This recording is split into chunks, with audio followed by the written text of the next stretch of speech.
mejor conocida como ANADE, y que nos hablará precisamente sobre la reforma laboral, que hay tantas dudas, tantos cuestionamientos, incluso se dice que tiene unas enormes lagunas jurídicas que pues ya de por sí complican la misma, sobre todo esa transición, eliminando lo que son las juntas de conciliación y arbitraje, las juntas laborales, para pasar esto a convertirlo en tribunales. Buenas noches, abogado Jorge Sales. Víctor, buenas noches. Y bueno, pues su primera pregunta va vinculada a qué visión tiene usted de esta reforma, ya la conoce, y cuáles son los puntos a destacar. Es una reforma de gran trascendencia para el país. Hay que recordar que el origen de esta reforma es otra reforma a la Constitución del año 2017, donde había ciertos compromisos a los que ya vamos tarde. Otro de los orígenes de esta reforma son las negociaciones del Tratado de Libre Comercio México, Estados Unidos y Canadá, el famoso TEMEC, del que incluso hace un par de semanas desde el Congreso estadounidense se lanzaron advertencias de no ratificarse si no se tenía lista esta reforma laboral. Sí. Y el tercer origen de esta reforma a la Ley Federal del Trabajo son pues los reclamos legítimos tanto de empleadores como de trabajadores.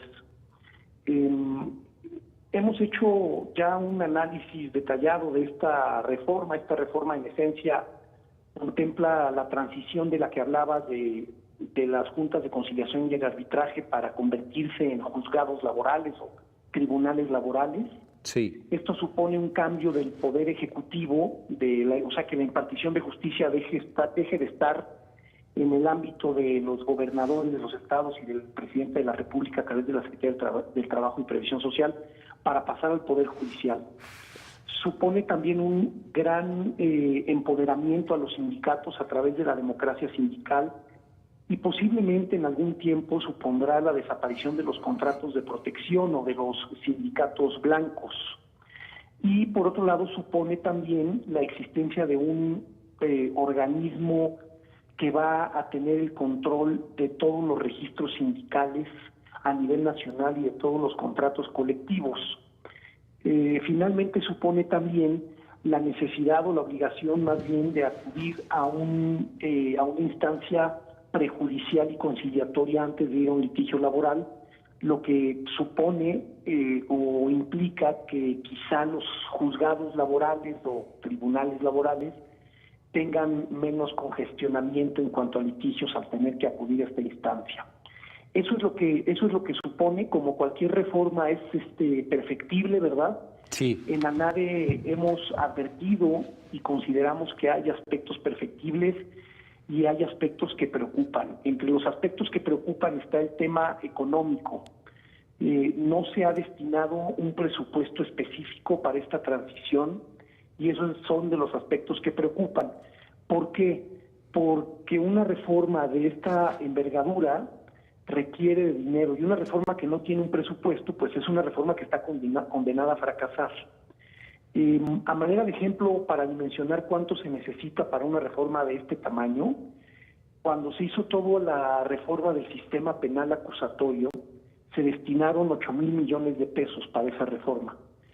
En los presupuestos del Poder Judicial y en el presupuesto de egresos de la Federación, para este año 2019, no hay destinado un solo peso para esta reforma.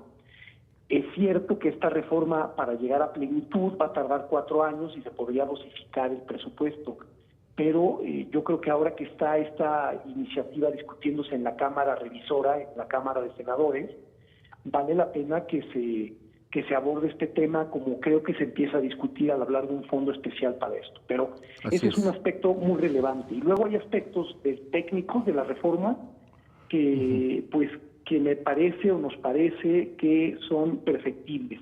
Abogado, ese es un poco el panorama. Perdón, quisiera interrumpirlo porque me llama la atención este punto del dinero. En el sistema acusatorio penal en Jalisco en concreto, bueno, pues se destinó parte de esa cantidad, si mal no recuerdo, yo creo que estaremos hablando casi de pues no sé, un 5 o 7% de la cantidad que usted acaba de mencionar. Se diluyó, no vimos nunca ese recurso, y la verdad verdad, pues hoy se vive en altos grados de impunidad, como creo que sucede con la mayoría del país. Se habla de mala capacitación de los policías, en fin, de un fracaso, o al menos que esto tardará todavía más, es decir, que nos podamos adecuar al sistema acusatorio penal para que empiece a dar resultados. No se corre el mismo riesgo en materia laboral, es decir, que sea fallido en los primeros años y se cometan errores garrafales como el que se tiene actualmente, donde pues pocos delincuentes son realmente castigados. Tendría que servir la experiencia de la puesta en marcha del sistema penal acusatorio para no repetir los errores y no estar condenados a replicar solo las partes negativas, ¿verdad? La impartición de justicia laboral en México es una deuda histórica de todo lo que implica la justicia laboral para con sus usuarios, con los empleadores y para con los empleados. Como riesgo siempre existirá, Víctor, pero creo que aquí el gran reto está en tomar aprendizaje. Sí. Yo me voy un paso atrás, que es designar un presupuesto, ¿verdad? Exactamente. Porque sin presupuesto esta reforma de verdad está condenada al fracaso. Ahora, los diputados federales dicen que se debería de haber marcado pasos a seguir, es decir, paso 1, paso 2. No hay ni siquiera claridad en esa transición de las juntas a los tribunales laborales. Bueno, fíjate que ahí difiero un poco, porque los artículos transitorios de esta iniciativa de reforma marcan una ruta crítica accidentada, pero marcan una ruta crítica de cómo debe ir operando esta transición de las juntas de conciliación a los tribunales.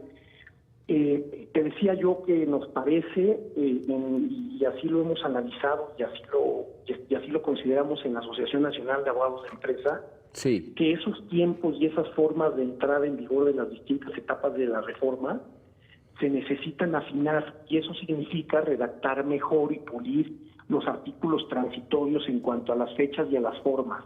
Así es. Cuándo se cierra un tribunal, cuándo se apaga, se baja el switch, me permites el término, en las juntas de conciliación, qué pasa con los expedientes en trámite, cómo se van a transferir todos los contratos colectivos de todas las entidades de la República a este órgano centralizador de esas, pues que va a llevar el control de los registros de los contratos colectivos y los registros sindicales.